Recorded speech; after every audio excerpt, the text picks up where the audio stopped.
What prompted me to sell my business? Well, as you can imagine, being a second generation owner of a family business, it was a very difficult process. And I spent a number of years going through all the mental gymnastics of what that would look like um, to sell the business.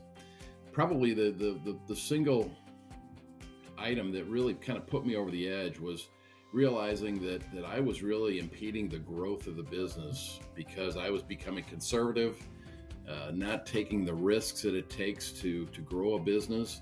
And I knew at that point in time, it was time to make a move.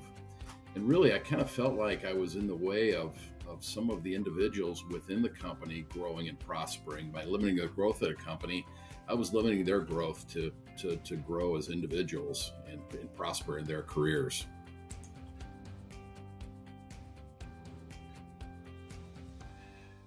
Why did I choose RapidFire? Well, it's one of those things kind of like fate, where we kind of tripped over RapidFire. They were a local company that I had never heard of before.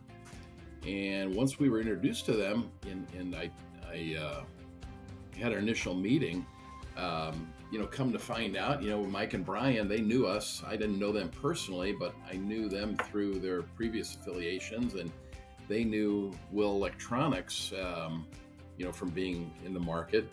They had a lot of respect for the reputation and presence we had in the market. So it seemed like a very good fit there. They were a young company. We were going to be their fifth acquisition, and I felt like it was a real opportunity for my staff to grow with RapidFire. I mean, they were very thin at the corporate office, and I saw it as a really good opportunity being local, to create some opportunities for my staff to where some of my people could grow with RapidFire as they grew nationwide.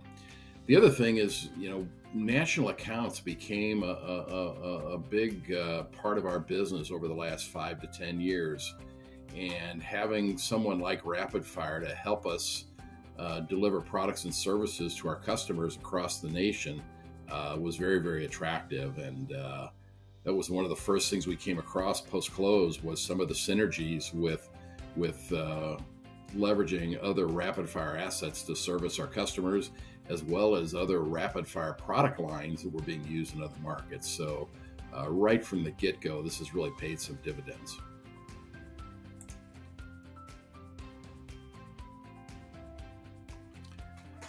How was the process of being acquired by RapidFire? Well, I had never been through anything like this, either through, being part of us purchasing anybody or being acquired in the past. So I really didn't know what to expect.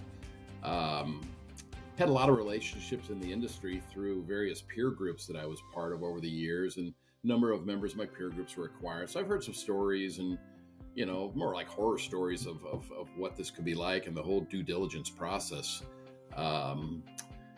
I will say it was a challenging process, but I engaged a fellow named Chuck Durant with Sandy Jones and Company.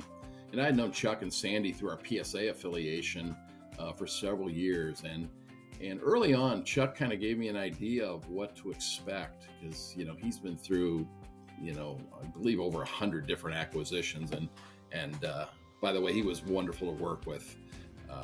Really enjoyed working with Chuck, and pretty much all the guidance he gave me early on really played out. I mean, it pretty much fell in place almost exactly like Chuck said it would, with a few, issues here and there. But I will have to say that throughout this entire process, I was treated with respect. You feel like you're a little guy and you got a big guy who's going to come in, and you always feel like, you're not doing things the way you should be doing it. And, you always feel a little inadequate in the process. But I will say that the RapidFire team, from Mike all the way down, Brian and Ken, and these guys treated me with respect the whole way.